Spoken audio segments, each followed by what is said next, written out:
the all-new generation of the Mercedes-Benz C-Class. A nice little surprise from Mercedes-Benz, as I mentioned on Twitter a few days ago. The car was expected only at the start of 2015, so it's good to see it right now, right here. But this isn't the only car I have here with me. There are two more. That's right, we've got the German rivals right here with us, the Audi A4 and the BMW 3 Series. These cars do battle all over the world. Now, of course, you have certain other rivals which we currently don't have in our market, cars like the Lexus IS or the new Jaguar XE. So it's really down to these two and for the Mercedes C-Class to prove that it's better than them.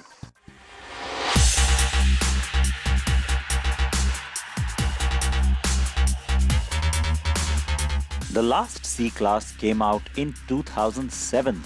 Yes, 7 years ago. So if this car seemed like a breath of fresh air when I first saw it, I was justified.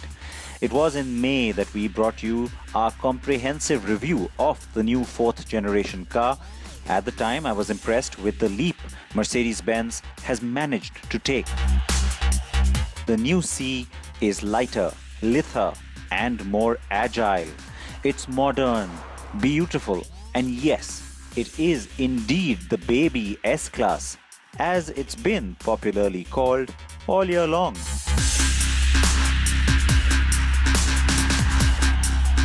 So now that its launch in India has been pulled ahead, here's the car in the flesh, on Indian soil. The new C will be launched only in its petrol avatar for starters. That's the C200, and it's a well-loaded package. But the numbers first, and because this isn't an engine that I drove in May, I was keen to check it out. And the numbers look ample enough, eh? Especially that generous torque that kicks in as low as 1200 RPM. There will be a diesel model, a likely 168 bhp 2.1 litre C220 CDI that will follow.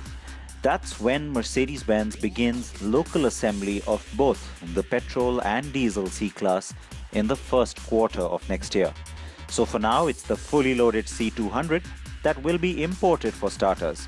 But Mercedes-Benz assures me that pricing will take into account future locally made C200s. So let's wait and see on that when the car launches on the 25th. Now, the first thing you notice is that the new C-Class looks new. To me, the solid and typical looks of the A4 actually work. I also think Audi defined pretty in this segment long ago, and the A4 still carries that torch. But it looks admittedly sober, with the 3 Series screaming sporty and the C-Class running away with the pageant crown for its sharp character lines, sloping roofline, the tailgate that drops off, and the bold face with the organic looking lights. The Baby S tag means that the interiors have to be super swanky, and you won't be disappointed. It's a bit of an opulent feel you get in the rear seat of the C-Class. It's the materials, it's all very high-end, the color palette really works. Look at the wood, you've got the fancy Burmester sound system, and even the seat, it's nice and plump, really comfortable.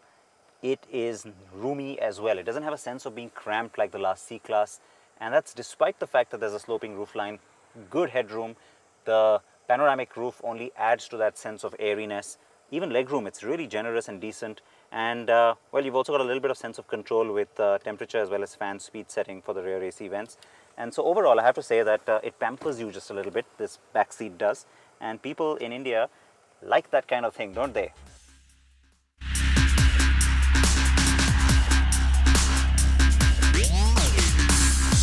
Yeah, I have to say this touchpad is pretty cool and it makes the music system come to life. But that's not what I was getting at over here. The whole point is that you've got a much cooler interface than what you had earlier, with the command system getting severely updated. And again, it adds to that high-end appeal that this car exudes anyway. So good materials, very classy, nice little analog watch, the touchpad which works pretty well, and an array of buttons over here. Everything is within reach and it looks really well finished. You also have all the carryovers from the S-Class. Remember, this is the baby S, which is why you're seeing all these elements. And that also includes ambient lighting. Can't show it to you in this kind of bright light, but you've got 3 different modes. There's white, amber and blue. So you can switch that on as well and feel a little kicked about it once the sun goes down. So the cabin is a winner. But we're not sure whether that fancy Burmester sound system or panoramic sunroof or high-grade leather will make it to the Made in India C. Now the 3 Series. This particular one has a rather yummy coral red leather trim. Now, given that this is the driver's car of the pack, it's no surprise that it's also got the best driving position. You can really adjust the steering, it feels just right. The same goes for the seat.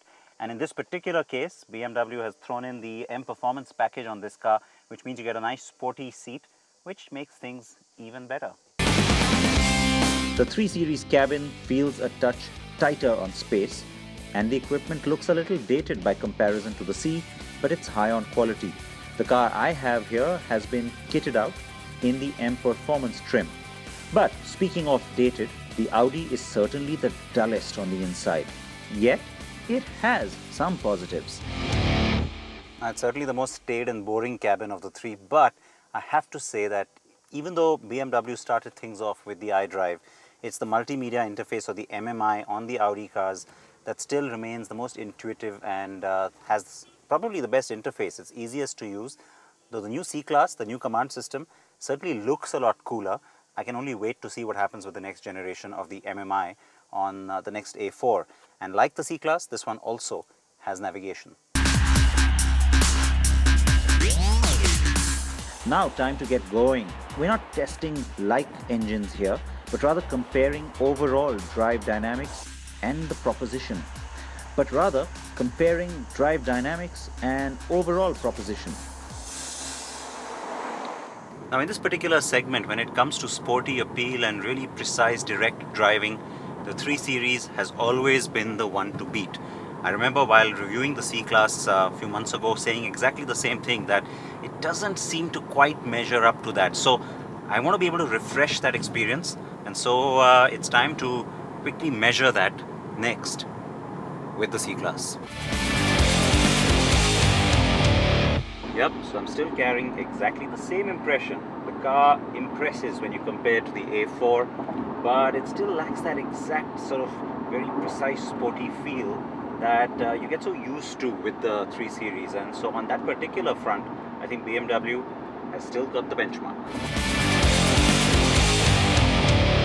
That's a pretty cool interface that you get on the A4, and it's got a nice comfortable driving feel. The steering as well has a good precise feel, and it's the right size too. So comfortable, yes, but as a result it also ends up becoming predictable, and so which makes it a little bit boring when you compare to the other two cars.